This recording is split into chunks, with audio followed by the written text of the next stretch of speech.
Hey y'all, it's Stephen Van Kampen-Lewis, and it is early June, and I have gotten a bunch of requests actually to do a quick update video on all those Catasetums that I threw out into the rain while I was on vacation. So they got tons and tons of moisture right away. I don't really particularly care to let my Catasetums have this sort of dribble period when you first start watering, where you only water a little bit. They get the hose right away, and they seem to be doing just fine. In this case, they got the rain right away, and so basically the entire 10 days that I was gone, they just got dumped on with tons and tons of rain, and they love it. So I will do a quick update video just to show you, and in fact I'll actually pop over to the greenhouse to show you the other plants. I think I'm going to boot the rest out of the greenhouse and into the wild here right after I make this video, so that they can also start growing big fat happy bulbs. But let's start here with this one. This one's Catasetum Dragon's Treasure Cardrona. Of course, this is a plant that I first made my first PET video, or my first video about, actually. It's been divided a bunch of times, and you can see those pseudobulbs have instantly rebounded, with the exception of this old dead one. This one right here that's spiking is Catasetum tenebrosum by Colosum. Probably my favorite hybrid, maybe even one of my favorite Catasetums.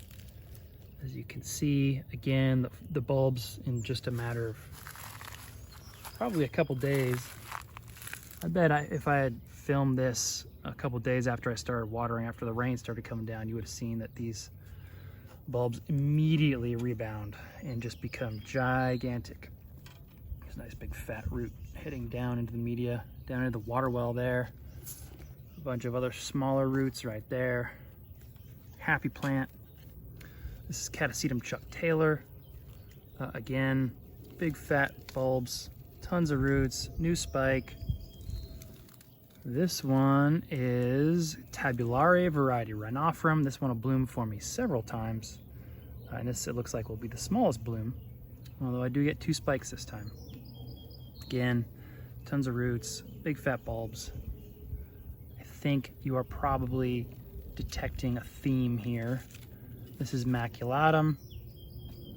I chopped this one up. I actually chopped both of these up a couple months ago and sold the other half. But they're doing really nicely. Somewhat smaller plant. This is Catasetum sanguineum by Tabulare. Really weird looking flowers I got from a friend online.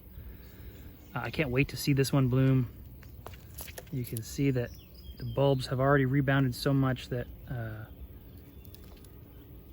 twist tie that the zip tie that I was using there to stabilize this one is already too small, and it's swollen. The bulbs have swollen around it.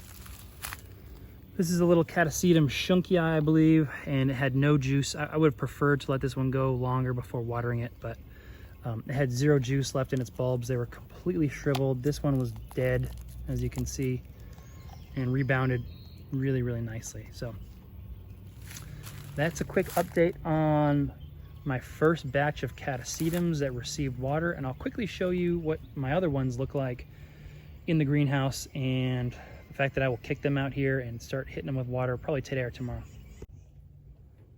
All right, here are the other large plants that have not gotten water in a long, long time, and I'm gonna kick them out and start hitting them with water.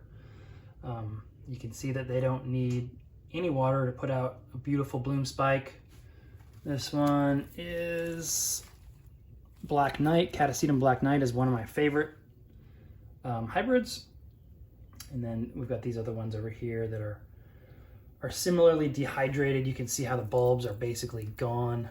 And that's what the other ones look like when I put them out. And now those bulbs are enormous, of course. You can see the same with this one back here. And that's pretty much true for almost all of these guys.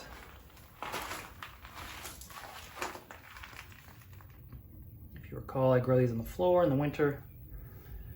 And I don't know why this one was attacked by bugs, but you can see that's where all those little dots are from. Some little leaf sucking insects. It's a Catasetum pileatum.